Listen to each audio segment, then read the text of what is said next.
গৈছে আৰু আমি সকলোৱে জ্ঞাত যে তেখেত এজন শিক্ষাগুৰু আছিল।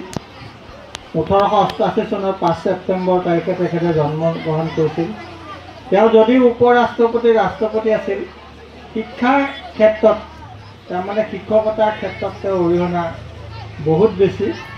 গতিকে তেখেতৰ আহ্বান ক্ৰমে তেখেতৰ এই জন্মদিনটো তেখেতে বিচৰা ধৰণে এই জন্মদিনটো শিক্ষক দিৱস হিচাপে বছৰে বছৰে আমাৰ মাজত পালন কৰি অহা হৈছে।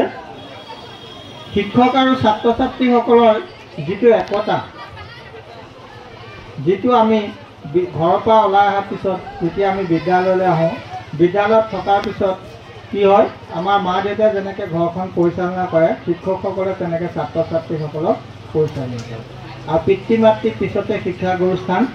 গতিকে সকলো ছাত্ৰ ছাত্ৰীয়ে নিজৰ উদ্দেশ্যত আগবাঢ়ি শিক্ষাগুৰুসকলক সন্মান ৰাখি, শিক্ষাগুৰুসকলক সন্মান কৰি তেওঁলোকৰ ভৱিষ্যত নিজৰ জীৱনটো উজ্জ্বল কৰিব পাৰে। গতিকে তেওঁলোকৰ যদি বিশ্বাস থাকে, তেওঁলোকৰ যদি আত্মীয়বোধ থাকে, তেওঁলোকে শিক্ষাৰ ক্ষেত্ৰত আগবাঢ়ি যাব।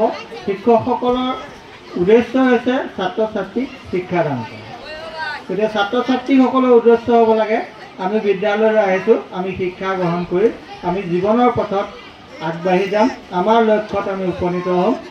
এইখিনিকে কৈ মোৰ বক্তব্য সামৰিছোঁ।